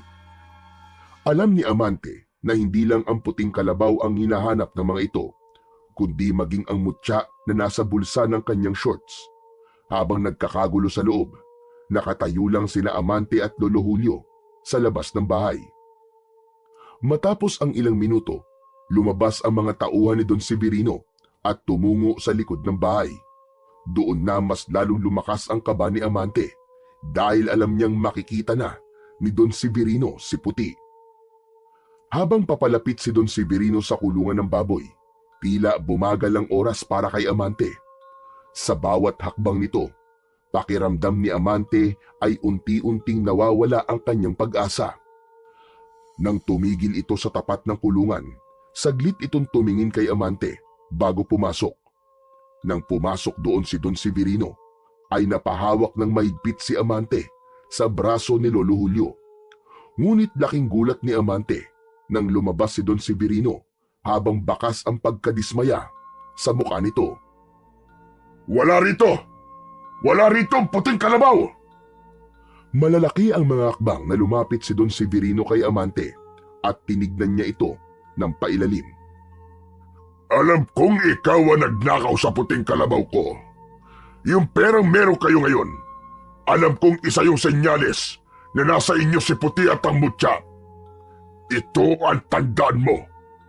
Hindi ako titigil hanggat hindi ko nakukuha ang pagmamay-ari ko.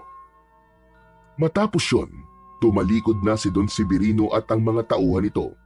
Naiwan sina Amante at Lolo Julio na takot na takot.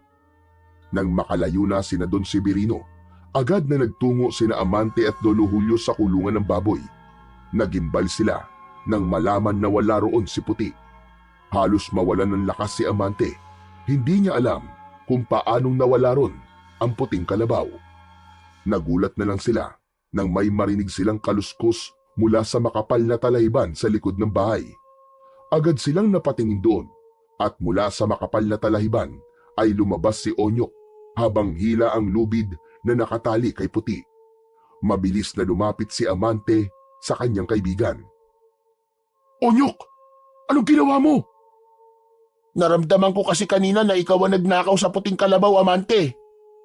Kaya inunahan ko na sila Don Severino sa paghanap at dinala ko tong kalabaw sa talayban para hindi nila makita. Salamat, Onyok ha. Kung di mo yung ginawa, malamang kung ano nang ginawa sa amin ni Don Severino. Sus! Maliit na bagay, huwag na natin palakihin. Siyempre, hindi kita pababayaan, par. Kaibigan kita eh. Bagamat nagawang maitago ni Onyok si Puti kina Don Severino ng araw na yon, alam ni Amante na hindi pa ron nagtatapos ang kanilang problema. Paulit-ulit na umaalingaw-ngaw sa loob ng utak niya ang bantang iniwan ni Don Severino bago ito umalis kanina. Matapos yun, ay agad na ipinaliwanag ni Amante kay Onyok ang lahat. Para kay Amante ay may karapatan ng malaman ni Onyok ang katotohanan matapos ng pagtulong na ginawa nito sa kanila ni Lolo Julio. Ngunit kahit pa naiintindihan siya ni Onyok, hindi na naibsan ang bigat ng loob ni Amante. Sa bawat araw na lumipas, pakiramdam niya ay may anino ng panganib na nakasunod sa kanila. Alam niyang hindi titigil si Don Severino hanggat hindi nito nakukuha muli si Puti. Pakiramdam niya, anumang oras ay babalik sa bahay nila si Don Severino at may gagawin itong hindi maganda sa kanila ng kanyang lolo. Isang tahimik na gabi, mahimbing na natutulog sina Amante at Lolo Julio. Ngunit biglang nagising si Amante at may naramdaman siyang kung anong bigat sa kanyang dibdib.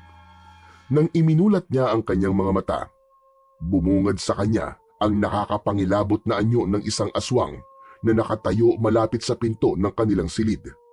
Ang mga mata nito ay nag-aalab sa dilim.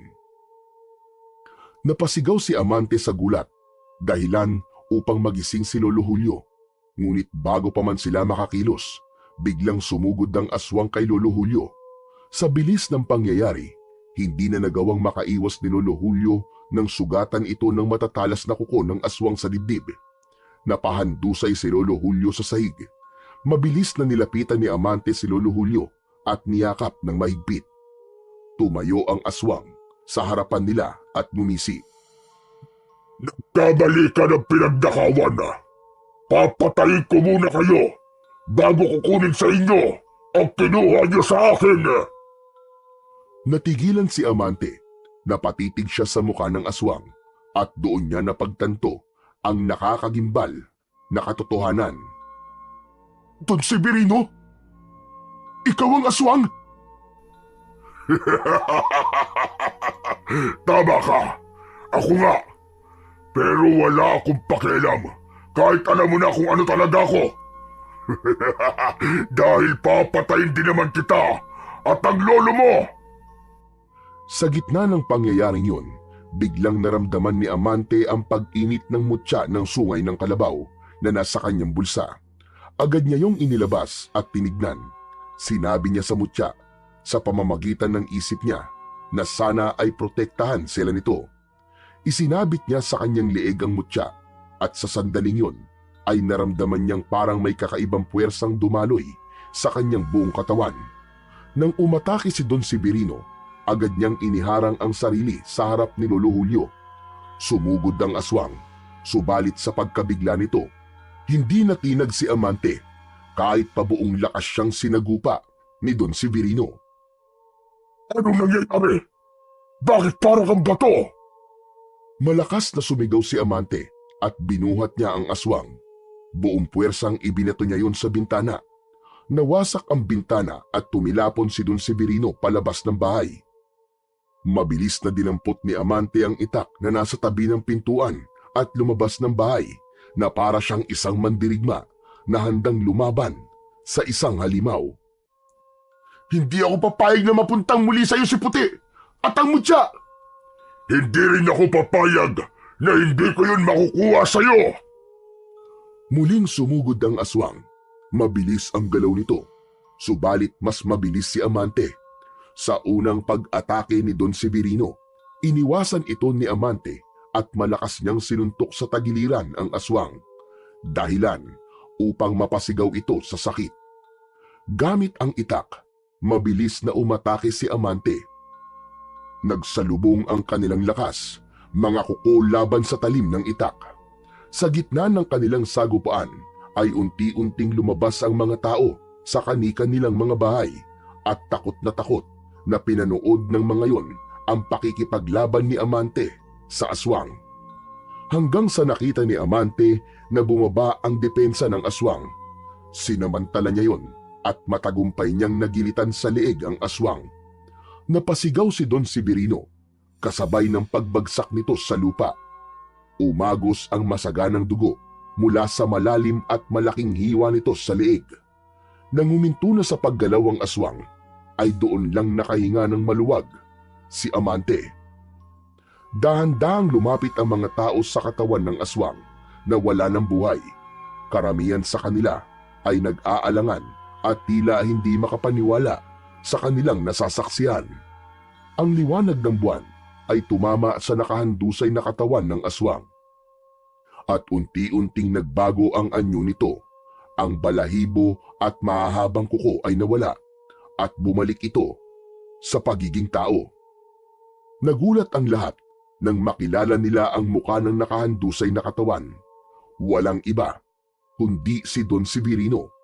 Nagsimulang magbulungan ang mga tao at ang lahat ay hindi makapaniwala na ang mayamang lalaki pala ang aswang na siyang pumapatay sa ilang tao sa Kabugaw. Lumabas si Lolo Julio mula sa bahay habang hawak ang dibdib na may sugat na dulot ng kalmot ng aswang. Agad itong nilapitan ni Amante at mahigpit na niyakap. Lolo, kailangan ka madala kagad sa ospital. Ayos lang ako, Amante. Ayos lang ako. Huwag kang mag-alala. Mababaw lang naman ang sugat ko eh. Nagkatinginan ang maglolo habang patuloy na pinag-uusapan ng mga tao ang natuklasan nilang lihin ni Don Severino. Sa kabila ng ingay ng paligid, bumulong si Lolo Julio kay Amante. Tapos na ang lahat, Amante. Tapos na. Napakahusay ng ginawa mo. Hindi ko po alam kung paano ko po nagawa yun, Lolo. Bigla na lang po ako nagkaroon ng lakas at tapang kanina. Matapos magsalita, ay napansin ni Amante ang mutya ng sungay ng kalabaw na nakasabit pa rin sa kanyang leeg. Kinuha niya yon at tinignan ng mabuti. Sa pagkakataon na yon, ay naisip niya na baka ang mutya ang dahilan kung bakit napagtagumpayan niya ang laban niya kay Don Severino.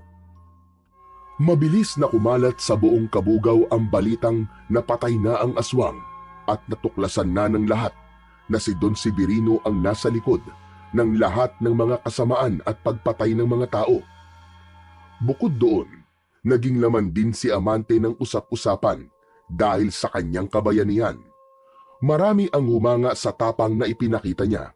Ang ilang residente ay dumalaw pa sa bahay ni na Amante upang magpasalamat at magbigay ng kanilang respeto kay Lolo Julio at kay Amante.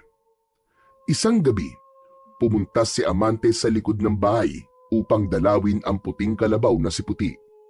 Dahan-dahan niyang binuksan ang pinto ng kulungan at nakita niya nga si Puti na nakahiga at tila kalmado. Habang nag-iisip ng sasabihin, biglang may narinig siyang boses sa kanyang isip. Masaya ako, Amante.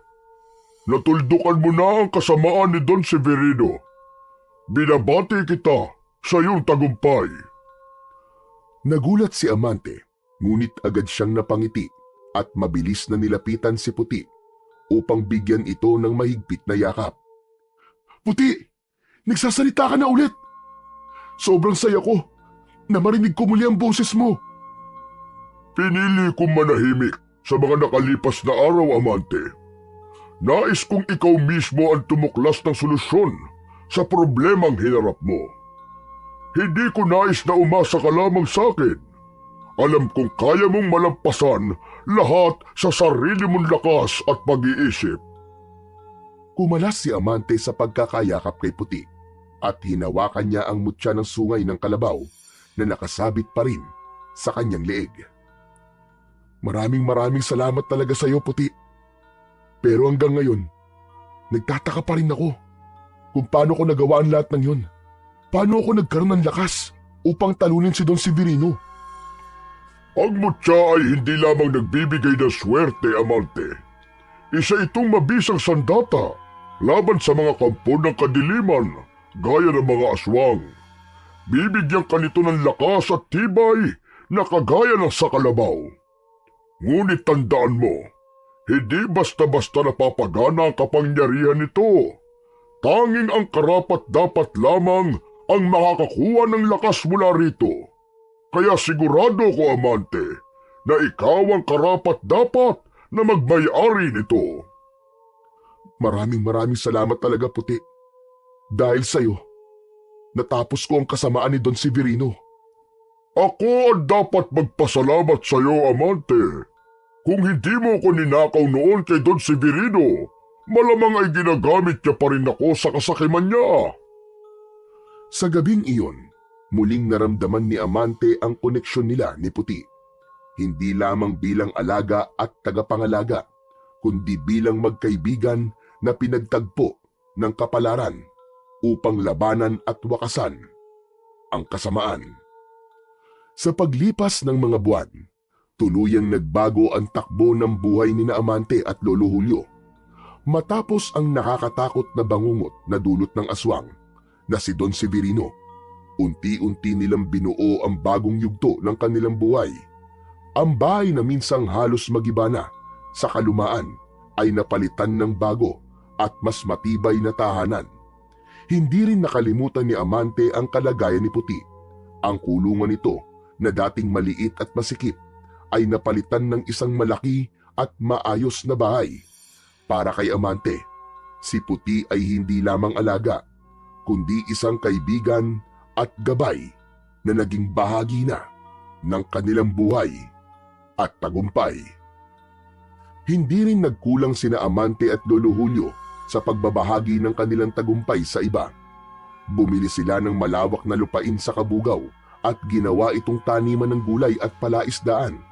Karamihan ng kinuha nilang trabador ay mga kababayan din nila upang mas matulungan nila ang mga ito ng mas mahabang panahon sa pamamagitan ng pagbibigay ng trabaho. Naging katuwang nila si Onyok sa pamamahala ng taniman at palaisdaan. Binigyan din nila si Onyok ng pera at pinagpatayo ng bahay at isang maliit na tindahan para sa kanyang nanay. Doon napatunayan nila Amante at Onyok na sa kabila ng pagiging magnanakaw nila noon, napatunayan nila na kaya pa rin nilang magbago at maging kapaki-pakinabang. Naging malinaw kay Amante na ang bawat pagsubok ay may layuning hubugin ang pagkatao ng isang tao upang mas mapabuti ito. Hindi mahalaga kung gaano kabigat ang dinadaan ng hirap. Ang mahalaga ay ang pagkakaroon ng tapang, pananampalataya at pagpapakumbaba. Sa huli, napagtanto ni Amante na ang kanyang tagumpay ay hindi lamang dahil sa mutya at kay puti, kundi dahil sa kanyang determinasyon, pagmamahal at malasakit para sa iba.